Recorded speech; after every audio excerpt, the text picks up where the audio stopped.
Hello friends, নানান ব্যঞ্জনে তোমাদের সকলকে স্বাগত জানাচ্ছি। আজ রান্না করব লোকাল রুই মাছের পোনা মাছের ঝোল, পাতলা করে বানাবো। মাছগুলোকে কেটে নেওয়া হয়েছে, তো আমি এখন এই টুকরো টুকরোই রান্না করব, কারণ এটা আমাদের দুজনের জন্য রান্না করব। তো বাচ্চারা তো এগুলো মাছ খায় না, তো ওই জন্য আমাদের দুজনের জন্য রান্না করবো এটা, একবেলার দুবেলার আর কি। তো এখন দেখো, তেল গরম বসিয়ে দিয়ে এখন মাছগুলোকে ভেজে নিচ্ছি।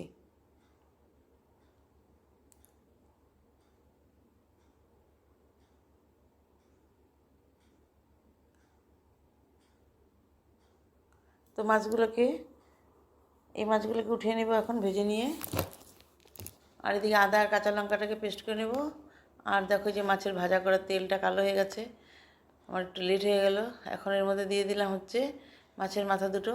এখন মাথা দুটো ভেজে উঠিয়ে নেব। আর এইদিকে দেখো সবজি নিয়েছি, পটল, আলু আর কয়েকটা বটবটি দিয়েছি। দিয়ে এখন এর মধ্যে আমি লবণ হলুদ মাখিয়ে নিচ্ছি। লবণ হলুদ মাখিয়ে নিয়ে এখন তেলের মধ্যে একটু কালো জিরা ফোড়ন দিয়ে নিলাম। ফোড়ন দিয়ে এখন আলু পটলটাকে আর বটবটিটাকে ভেজে নেব।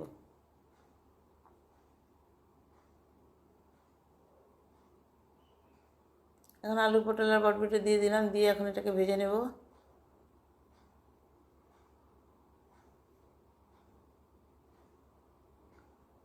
তো এখন ঢাকনাটা উঠিয়ে দেখো অনেকটা ভাজা হয়ে গেছে। এখন আমি এর মধ্যে এগুলোকে উঠিয়ে নিচ্ছি।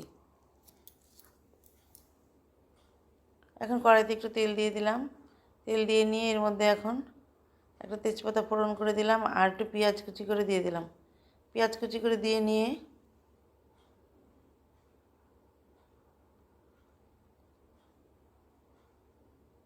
এখন এর মধ্যে দিয়ে দিব আদা কাঁচা লঙ্কার পেস্টটা।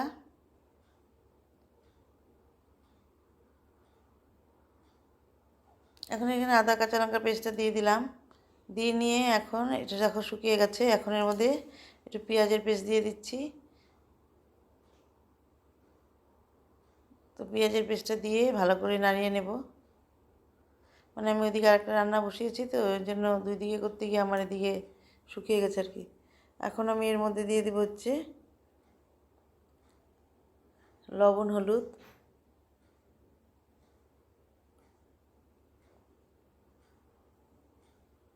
এখন এর মধ্যে লবণ আর হলুদ দিয়ে দিলাম। দিয়ে নিয়ে এখন এর মধ্যে জিরে গুঁড়া ধনের গুঁড়োটা দিয়ে দিলাম। একটু পরে একটু জল দিয়ে দিব, কারণ আমি আর তেল দেবো না। আর এখন একটু লঙ্কার গুঁড়ো দিয়ে দিব।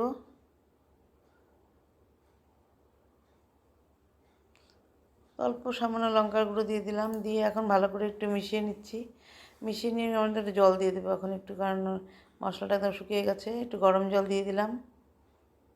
গরম জলটা দিয়ে ভালো করে মিশিয়ে নেব। দেখো মিশিয়ে নিয়ে কষিয়ে গেছে। এখন এর মধ্যে আলু পটলটা দিয়ে দিলাম আর বটবটিটা দিয়ে দিলাম। দিয়ে এখন ভালো করে মশলার সাথে মিশিয়ে নিচ্ছি। এইভাবে ভালো করে মিশিয়ে নিয়ে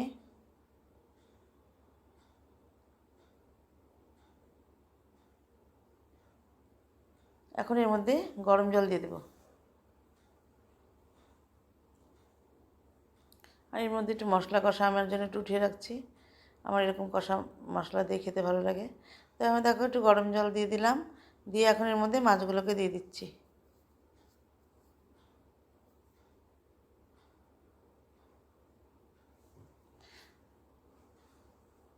তো মাছগুলো সব দিয়ে দিলাম।